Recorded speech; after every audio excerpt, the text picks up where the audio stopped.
नमस्कार दोस्तों। हमारी आज की कहानी है बुढ़ापे का दर्द। लगता है पिताजी आज फिर से कहीं जाने की तैयारी में हैं। अमित अभी कुछ सोच ही रहा था कि पिताजी बोले, अमित बेटा, मैं तुम्हारे दादाजी के घर जा रहा हूँ। क्या हुआ पिताजी? आप आजकल दादाजी के घर पहुँच जा रहे हो? चलिए कोई बात नहीं, आपका मन कर रहा है तो चले जाइए। लेकिन पिताजी, लो, यह पैसे रख लो, आपके काम आएंगे। पिताजी का मन भर आया। जो संस्कार उन्होंने अपने बेटे को दिए थे वह लौटते नजर आ रहे थे। जब अमित स्कूल जाता था वह पिताजी से पैसे लेने में ही छुप जाता था, क्योंकि घर की माली हालत ठीक नहीं थी। पिताजी मजदूरी करके मुश्किल से घर चला पाते थे, पर माँ तो फिर भी उनकी जेब में कुछ पैसे रख देती थी, जबकि वह माँ से बार बार मना करता था। अमित की पत्नी का स्वभाव अपने ससुर के प्रति अच्छा नहीं था। वह रोज पिताजी की आदतों के बारे में कुछ न कुछ बात को लेकर कहा सुनी कर ही लेती थी और उन्हें बार बार तिरस्कृत भी करती थी। उसे बड़ों की टोका टाकी बिल्कुल भी पसंद नहीं थी। वह अपनी मर्जी से चलना चाहती थी। बच्चे भी दादाजी के कमरे में नहीं जाते थे। अमित काम से घर पर देर से आया करता तो वह भी पिताजी को समय नहीं दे पाता था। एक दिन अमित ने पिताजी का पीछा किया। आखिर पिताजी को दादाजी के घर जाने की इतनी जल्दी क्यों रहती है? वह यह देखकर हैरान हो गया कि पिताजी तो दादाजी के घर जाते ही नहीं हैं। वे तो सड़क के किनारे एक पेड़ के सहारे बैठे रहते हैं। तभी पास खड़े एक बुजुर्ग जो यह सब देख रहे थे, उसने कहा, बेटा, क्या देख रहे हो? नहीं, कुछ नहीं। अच्छा, तुम उस बूढ़े आदमी को देख रहे हो?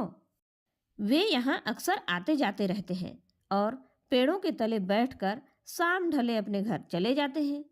किसी अच्छे घर के लगते हैं बेटा।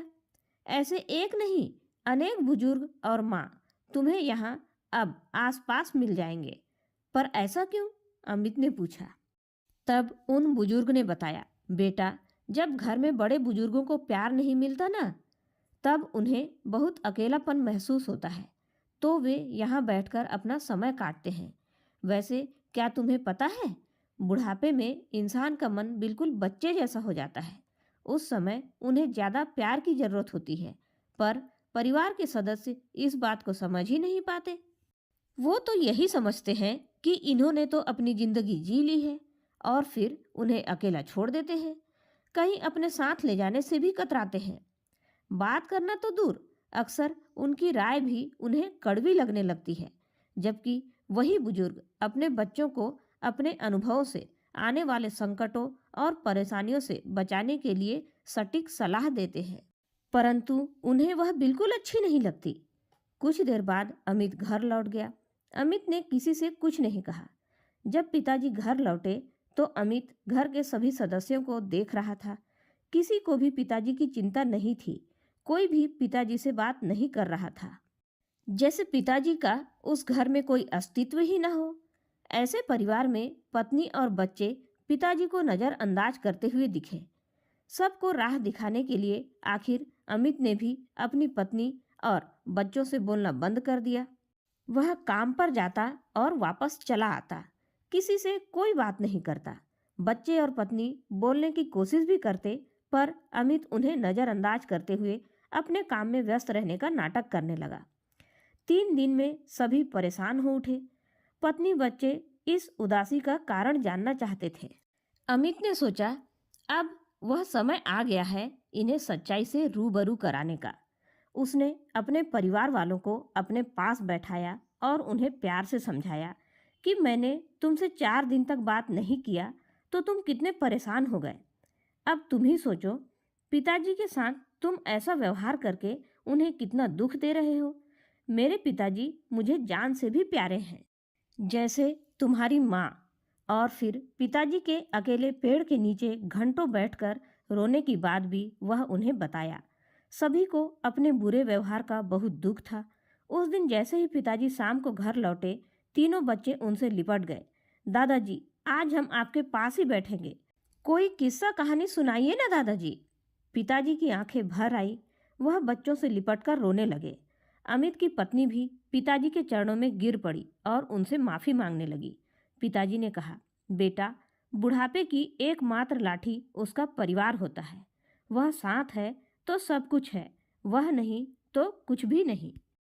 अब घर का माहौल पूरी तरह से बदल गया था। सब तरफ खुशी और आनंद छाया हुआ था। तभी एक दिन अमित बोला, पिताजी, क्या बात है, आजकल आप दादाजी के घर नहीं जा रहे हैं? पिताजी मुस्कुराए और बोले, नहीं बेटा, अब तो अपना घर ही स्वर्ग लगता है। तो दोस्तों, आप सभी में तो नहीं, लेकिन अधिकांश परिवारों के बुजुर्गों की यही कहानी है। आसपास के बगीचों में, बस अड्डे और नज़दीकी रेलवे स्टेशन पर परिवार से तिरस्कृत भरे पूरे परिवार में एकांकी जीवन बिताते हुए कई ऐसे बुजुर्ग देखने को मिल जाएंगे जिन्हें परिवार से प्यार नहीं मिलता। आप भी कभी न कभी अवश्य बूढ़े होंगे, आज नहीं तो कुछ वर्षों बाद होंगे। जीवन का सबसे बड़ा संकट है बुढ़ापा। घर के बुजुर्ग ऐसे बूढ़े वृक्ष हैं जो बेशक फल न देते हों, पर छांव जरूर देते हैं। अपना बुढ़ापा खुशहाल बनाने के लिए अपने बुजुर्गों को अकेलापन महसूस न होने दें। उनका सम्मान भले ही न कर पाएं, पर उन्हें तिरस्कृत भी मत कीजिए। उनका ख्याल रखिए। याद रखना, बुढ़ापा सबको आता है। और आज की यह कहानी आप लोगों को कैसी लगी, कमेंट करके ज़रूर बताइएगा। धन्यवाद।